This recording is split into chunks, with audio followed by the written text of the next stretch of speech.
Hello students, I Sneha Sharma, your English teacher, welcomes you to your English 1 class.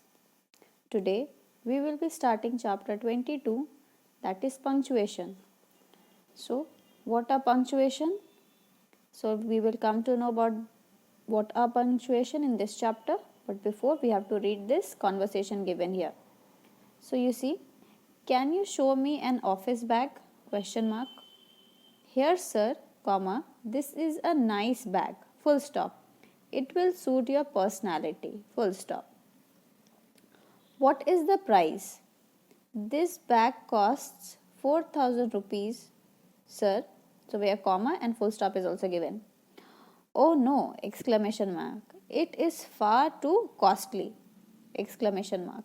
So, what are these marks? Question mark, full stop, comma, exclamation mark. All these are the punctuation marks.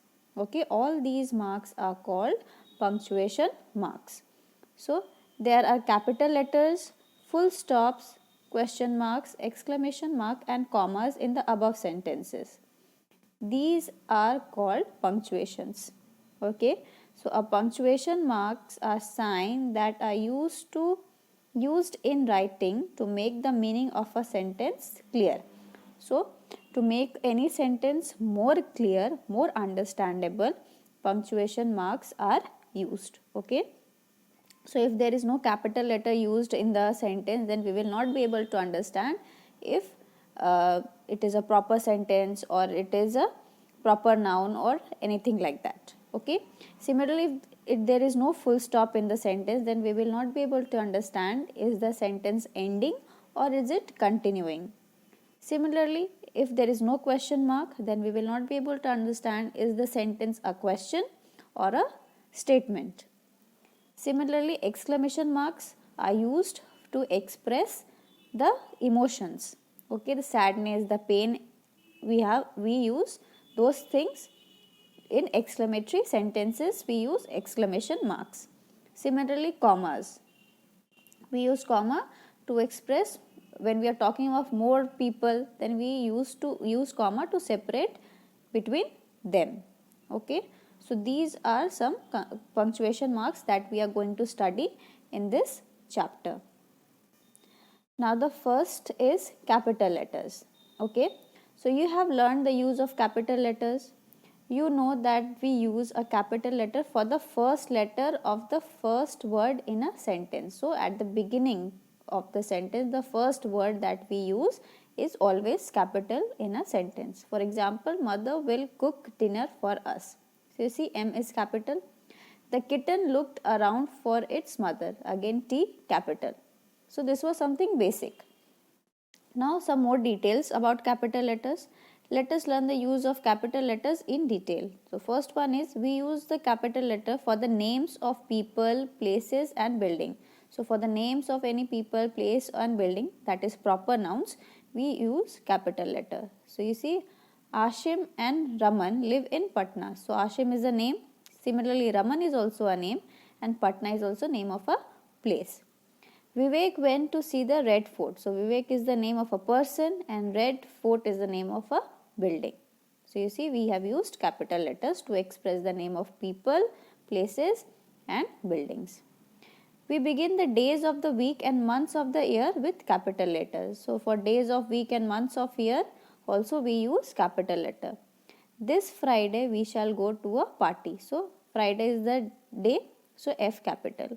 We will tour Japan in the month of November. So N capital because we are talking about the month of a year. Similarly, we use capital letters for the names of languages and countries. Okay, like Mohan knows how to read and write German. So German is the name of a language as well. Name of a language. So that is the reason we have used G as capital letter. Similarly, India is a beautiful country. So India is the name of a country. So I capital. Next, we use capital letters in the names of national holidays and festivals. So when we are talking about any national holidays or any festivals, we use the first letter of those words as capital. So you see, Christmas, C capital, Eid, E capital, Holi, H capital. Gandhi Jayanti, G capital and J capital.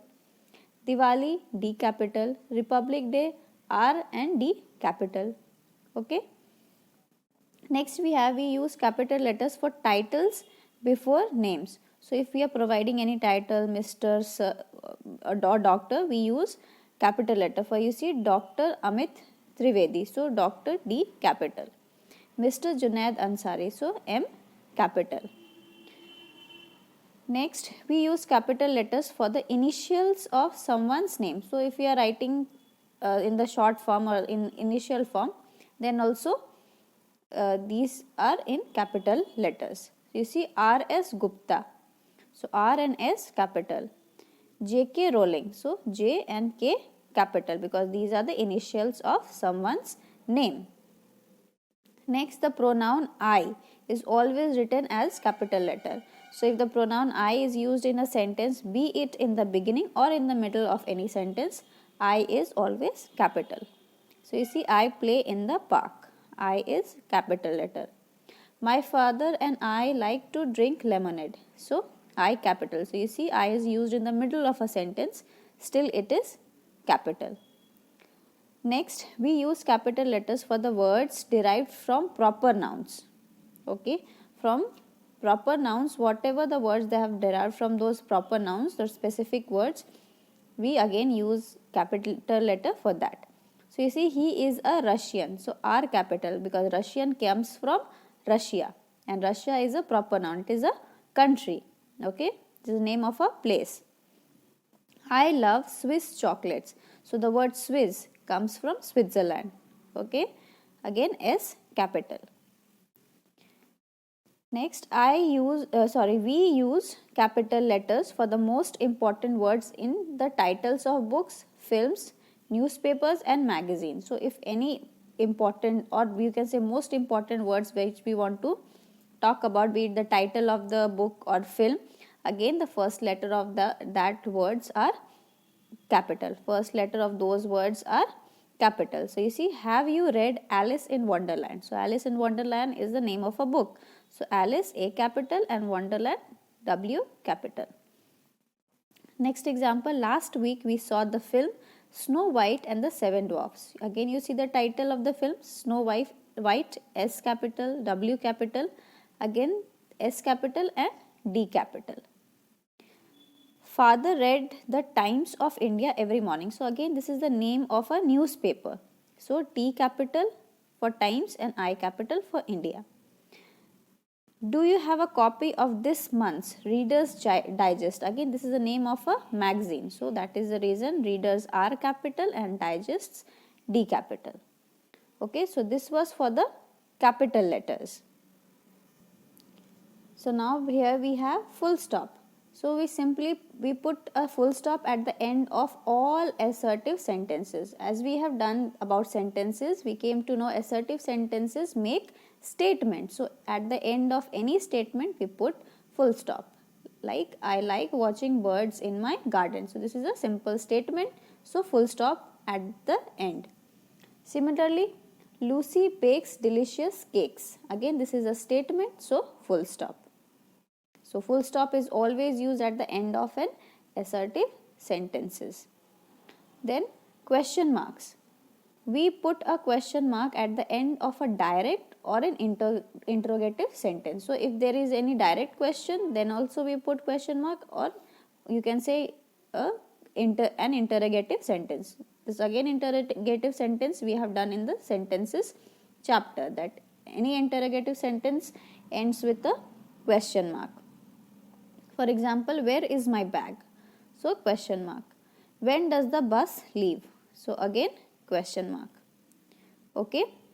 So here we have exclamation mark. Next, we use an exclamation mark at the end of an exclamatory sentence that expresses strong emotions or feeling. So when we express any strong emotion or feeling like anger, happiness, surprise, thrill, pain, etc., then we use an exclamation mark at the end of that sentence.